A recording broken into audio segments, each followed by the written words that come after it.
Bonjour et bienvenue sur Écolo Bio Nature, je suis Isabelle Brunet et mon but est de vous aider à augmenter votre autonomie alimentaire. Alors aujourd'hui une vidéo un peu particulière, je vais avoir besoin de vous et de vos conseils.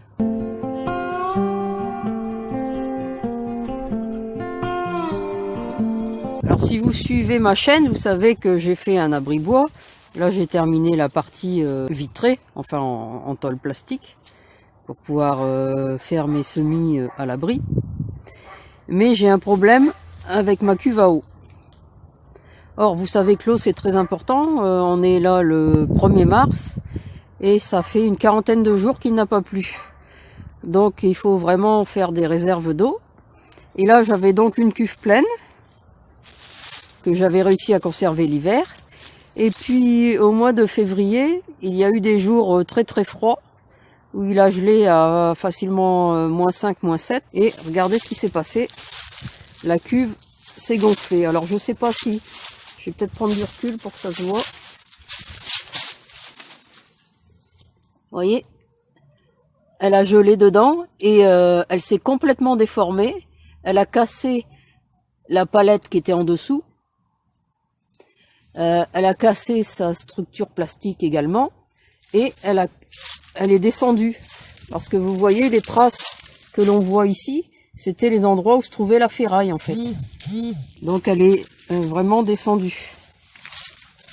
Donc là je n'y ai pas touché. Là vous voyez, on voit bien que c'est écrasé.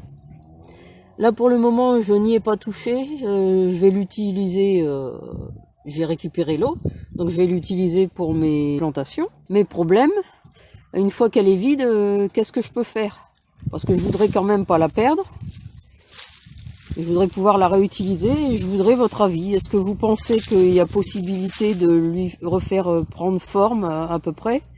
Moi je pensais au départ au niveau des parpaings là, remettre des planches pour la stabiliser, mais le problème c'est que maintenant elle est vraiment bombée.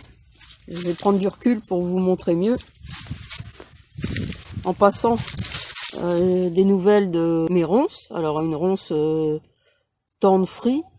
Et puis une deuxième dont le nom me revient plus, qui là est une ronce couvre-sol. Alors ce sont des ronces qui donnent des fruits, hein, genre ronce à mûre. Alors je vais reculer encore. Vous voyez, là vous voyez peut-être mieux. Et donc je sais pas comment lui reprendre une forme un peu plate, parce que même si je mets des planches assez solides, d'un parpaing à l'autre, ou même si je remets des parpaings au milieu, elle va rester bombée. Donc j'ai peur qu'elle perde de la solidité et qu'elle finisse par fuir ou plus être utilisable de toute façon. Donc je sais pas si vous avez des conseils à me donner une fois qu'elle sera vide sur ce que je peux faire, si vous pensez que c'est récupérable ou pas. J'aimerais autant parce que déjà pour pas en acheter une, et puis pour le transport pour la ramener jusqu'ici, c'est pas évident, puisque il faut traverser pratiquement tout le terrain avec la cuve, donc c'est pas léger, même si j'ai un petit diable sur laquelle la mettre, c'est pas évident. Donc voilà, si vous avez des idées, n'hésitez pas, mettez en commentaire si vous avez déjà eu ce problème. Alors moi c'est la première fois, hein. J'ai 4 autres cuves de 1000 litres et elles n'ont jamais gelé. Et là peut-être celle-ci est plus exposée au nord. Et c'est la seule qui a gelé. Les autres n'ont aucun problème, elles sont pleines également. Alors bien sûr, je pourrais la vider, mais voyez là, ça fait pratiquement 40 jours qu'on n'a pas eu d'eau. Et en début de saison, comme ça, je suis bien contente d'avoir de l'eau. Donc si je la vide, elle n'aurait pas le temps de se remplir pour mes cultures de printemps et d'été. Donc je suis obligée de la laisser pleine quoi qu'il arrive, pour au moins assurer ma réserve.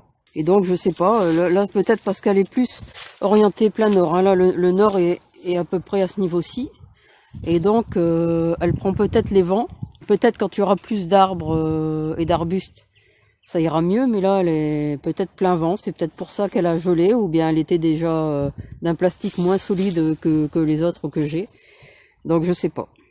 Donc pour le moment j'ai pas encore mis le robinet que j'avais acheté. Je vais voir si ça vaut le coup de le mettre ou pas, parce que si je peux pas récupérer la cuve, c'est pas la peine que je m'embête à mettre le robinet.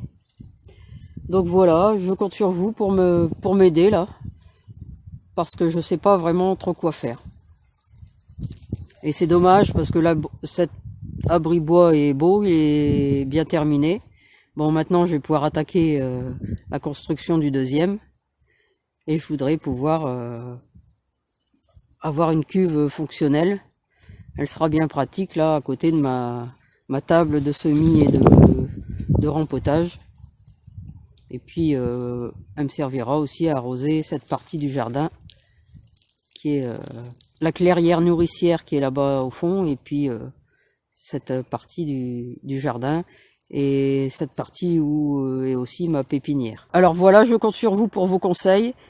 Et comme d'habitude, vous pouvez retrouver de nombreux conseils et astuces sur le jardinage bio et la permaculture sur mon blog www.écolo-bio-nature.com et dans mes livres. Je compte sur vous, à bientôt.